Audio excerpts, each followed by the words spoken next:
যদি আমাদের ছেলে মেয়েদেরকে খেলাধুলার দিকে উৎসাহিত করা না যায় তাহলে দেশ এবং জাতি একসময় ভেঙে পড়বে। আমার এলাকায় মাঠের জন্য বলেছেন, আমি এলাকা না, যদি সুযোগ পাই তাহলে সারা বাংলাদেশে খেলা মাঠে উন্নয়নের চেষ্টা আমি করব।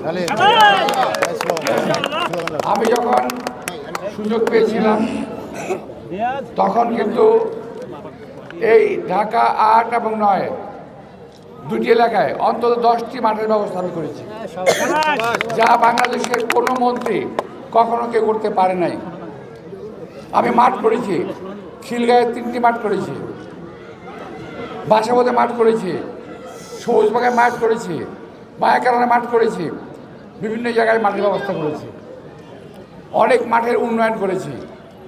কারণ যদি আমাদের ছেলে মেয়েদেরকে খেলাধুলার দিকে উৎসাহিত করা না যায় তাহলে দেশ এবং জাতি একসময় ভেঙে পড়বে। আমাদের ছেলেমেয়েরা এখন এই যে আমার সামনে বাচ্চারা আছে, সব সোশ্যাল মিডিয়া নিয়ে ব্যস্ত আছে, খেলাধুলার মধ্যে নাই। আরও একটা আছে প্রচণ্ড সমস্যা মাদক, আরও একটা আছে সন্ত্রাস, চাঁদাবাজি, প্রকটভাবে সমাজকে আজকে ঘায়াল করেছে। একমাত্র হলো আমাদের খেলাধুলার কোনো উৎকর্ষতা আমরা বৃদ্ধি করি নাই। এখন আমাদের ছেলেমেয়েদেরকে লেখাপড়ার টেবিল থেকে খেলার মাঠে নিয়ে যেতে হবে, খেলার মাঠ থেকে লেখাপড়ার টেবিল, বাসায় বাপ মায়ের সঙ্গে কথাবার্তা বলা, এই জায়গায় আমাদের নিয়ে যেতে হবে আগে। তা না হলে এই জাতি এবং সমাজ কিন্তু ধীরে ধীরে দুর্বলতর হয়ে পড়বে।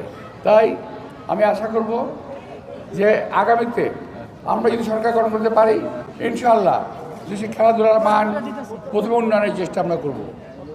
আপনাদের যারা খেলাধুলা করেছেন আজকে, আবার আন্তর্জাতিক মানের ফুটবলাররা যারা আমাদের এখানে অংশগ্রহণ করেছেন, সবাইকে আন্তরিক ধন্যবাদ জানাচ্ছি।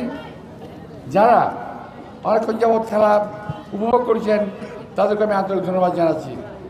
এবং আগামী দিনে আপনার যদি সম্ভব হয় আমার জন্য আমার নির্বাচনে সাহায্য করবেন, এটুকু আহ্বান রেখে আমি শেষ করছি। আল্লাহ হাফিজ।